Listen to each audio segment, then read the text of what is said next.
Kalian hari ini Bapak Presiden memberikan arahan cukup detail dan terukur menurut kami. Jadi terkait dengan LKPP telah memotong mata rantai yang panjang dari proses tayang produk. Dulu perlu 8 proses, sekarang tinggal 2 proses saja.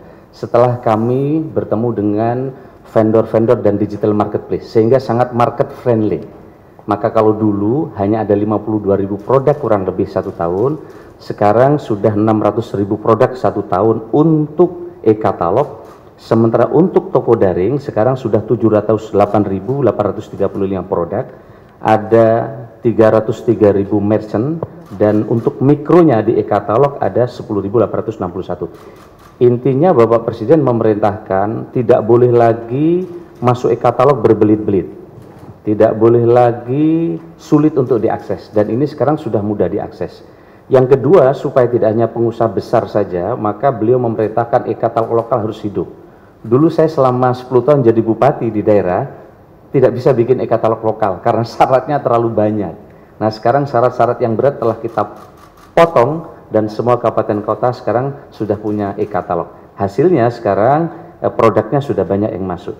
Yang berikutnya, beliau minta ini tersistem dan terintegrasi. Oleh karena itu LKPP bersama Kementerian Keuangan, Bappenas, Pak Menko Marves melakukan kerja keras. Alhamdulillah sekarang sistem keuangan di Kementerian Keuangan namanya Sakti, Simda yang ada di Depdagri dan Sirup ini terintegrasi sekarang. Sehingga dengan begitu solusi termasuk kartu kredit pemerintah akan bisa jalan. Selama ini UMKM tidak bisa dibeli produknya, diutang oleh pemerintah daerah karena bayarnya harus pakai SP2D, kecuali di bawah 50 juta. Nah, sekarang dengan kartu kredit pemerintah, ini ke depan akan lebih mudah untuk membayar UMKM di daerah. Yang berikutnya Bapak sekalian, selain afirmasi memudahkan masuk di e-katalog dari produk-produk pemerintah, kami juga harus melakukan pembekuan terhadap produk impor. Ini arahan Bapak Presiden, dan sekarang sudah ada 13.600 produk impor yang sudah ada substitusinya telah kita bekukan alias tidak bisa dibeli di e-katalog.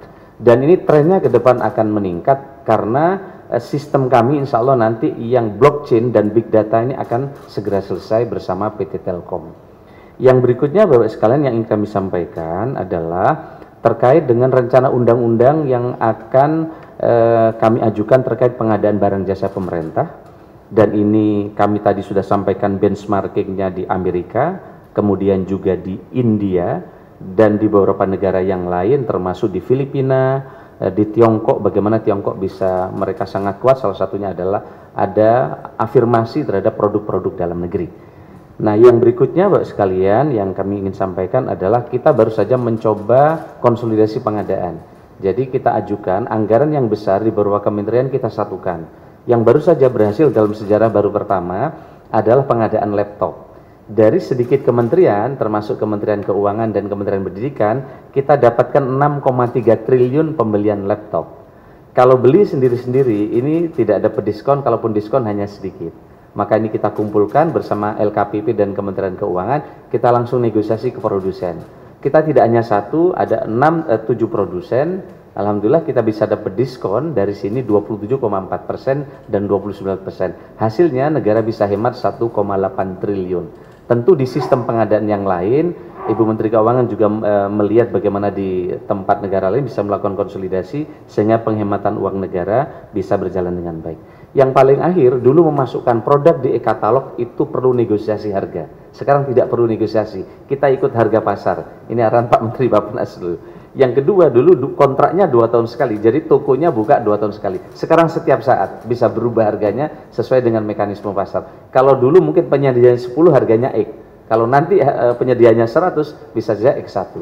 Sehingga ini arahan dari Bapak Presiden untuk menjadikan marketplace bagi pemerintah untuk belanja dengan uang negara pemerintah, insya Allah ke depan akan bisa jalan. Secara nasional, sangat mungkin potensi yang ada di Kabupaten X bisa dibeli di kabupaten lain. Tetapi ini sebenarnya menjadi afirmasi, memberi kesempatan pengusaha. Kalau dia masuk katalog nasional, jumlah yang tersedia harus besar kan produksinya.